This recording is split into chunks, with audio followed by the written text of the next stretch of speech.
All right, welcome back, SiriusXM Fantasy Sports Radio. It's overtime. Howard Bender, Craig Mish, taking your calls, 888-963-2682. We want to hear if you are a champ or a chump, and we want to hear who is on your team. And so what we're going to do right now is we're going to go to my little baby, my pet project, JamOnFantasyFootball, and I would like to bring in the inaugural champion of this league. She was a listener who won a little entrance there on Twitter. Ladies and gentlemen, Libby, Ballengee. Hi, thank you so much for having me on. Well, thank you so much for being here. We appreciate it. So let's go with a couple of questions here. Number one, wow, I mean, this is, so I would say that how much into fantasy football were you prior to hearing about getting into a league like this? I have to be honest with you. I definitely have some beginner's luck going on here. I just started to dabble in fantasy football. Okay, well, you played up the whole cute girl aspect on your tweet to get into the league. We definitely caved into it. All right, well, so after then I announced you as a contestant, Libby. How soon after, wow, this is really awesome, who the hell is Howard Bender follow? Yeah, I definitely, stalked you guys on Twitter after that and tried to figure out what was going on there. I'm definitely a little bit more on the jam band side of the Sirius stations, but I was definitely happy to get to know all the sports guys too this year. Yeah, Libby, do you think that this is something you'll do every year? I think after this was pretty fun. I mean, this is epic smack talking, that's for sure. Mm-hmm. And yeah, I loved it. I had so much fun with this, and I definitely enjoyed my football season so much more.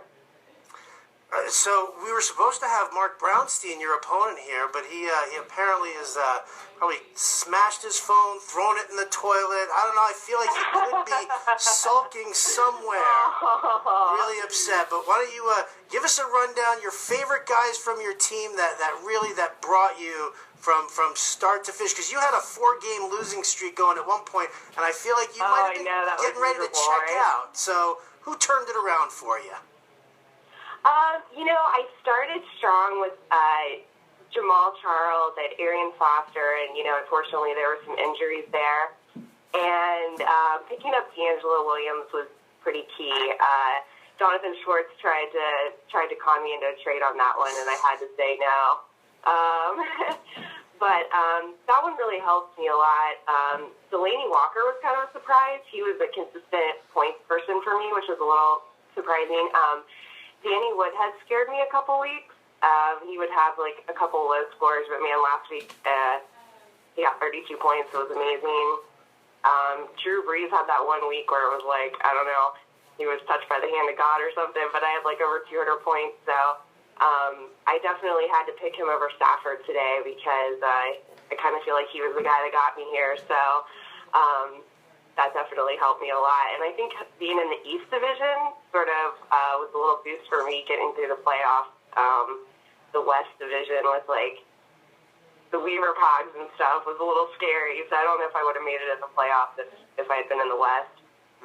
Libby, did you find yourself a huge football fan even before this happened? Or because, you're so well-spoken about all of the players on your team and everything like that, it sounds like you've been playing this for years. You kind of have to be after so many weeks, right? I definitely had a quick, learning curve when when you guys first, let me know that I won the Twitter contest. There was a little bit of a cold sweat. I was I'm not sure if I'm up to par. They didn't really announce that there were sports experts involved when I was listening to it on the JamOn side. So that was a little bit of a shock to me when I first got in. I was like, oh, I thought this was musicians. So I definitely felt like I needed to, just get up on my fantasy knowledge. And I definitely had some friends that, just gave me general advice. And, they're like, it's a long season. I got a little discouraged after I had that, 4-week losing streak. And I had to kind of think about who the players were going against, what teams, and kind of just have faith in.